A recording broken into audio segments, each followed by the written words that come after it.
Ayna rəhbəri Anar Rzayevlə bağlı bir məlumat var. Bu Demokratat saytında getmişdi və mən qeyd eləmək istəyirəm ki, Ajanslar Demokratat saytına istinadən xəbər vermişdi ki, Azərbaycan Yerüstü Nəqliyyat Agentliyi Ayna rəhbəri Anar Rzayevin qardaşı İlqar Rzayevə məxsus Vanderwall International Transport Bakı şirkətinə edilən lisenziya güzəştləri barədə saytda yayımlanan yazıya münasibət də bildirmişlər və Ayna qeyd eləmişdi ki, Ayna rəhbərliyinin rəsmiləri ki, belə bir şirkətin artıq fəaliyyəti dayandırılıb. Mən xüsusi bir məqam diqqətinizə çatdırım. Şəxsən mənim 3 il əvvəl, hələ Baku TV-də çalışanda, Anar Rzayev o zaman Dövlət Avtomobil Nəqliyyat Xidmətinin rəhbəri idi. Mən ona müsahibə almışdım bu barədə və belə bir məsələni sorğulamışdım ki, sizin qardaşınızın rəhbəri olduğu, hansı ki Anar Rzayev zamanında o şirkətin rəhbəri olub, indi qardaşı rəhbərdir və Dövlət Avtomobil Nəqliyyat Xidmətinin belə deyək də, xidmətlərindən yararlana bilir. Anar Rzayev bu məsələyə münasibət bildirmişdi. Hətta bildiyim qədərilə Anar müəllim bir müddət sonra brifinqdə də bu məsələ ilə bağlı açıqlama vermişdi.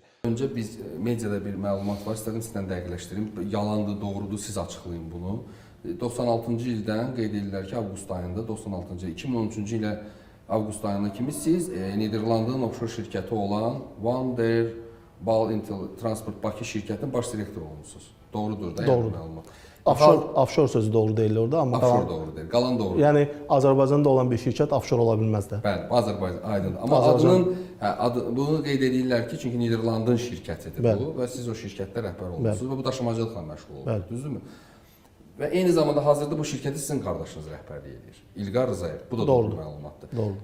Və bir məlumat çap eləmişdilər ki, 2022-ci il, bu ilin yanvar ayının hətta birindən ən çox daşımacılıq elə məhz o şirkətə verilib sizin. Bu nə qədər doğrudur?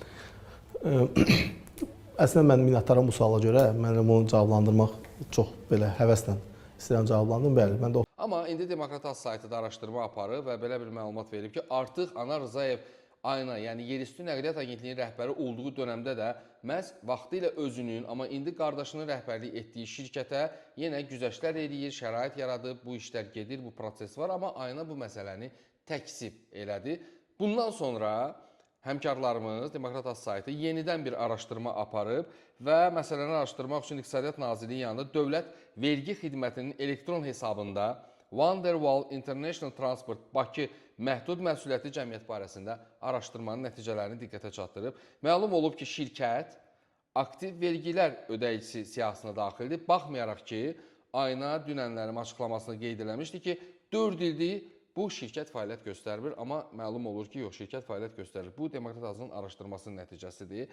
Nizamnamə kapitalı 750 min dollar olan şirkətin hazırda qanuni təmsilçisi Anar Rzayevin yaxın adamı sayılan Həsənov Emil Cəliloğludur. Bu da Demokrat Azının bugün yayımladığı məlumatda öz əksini tapıb.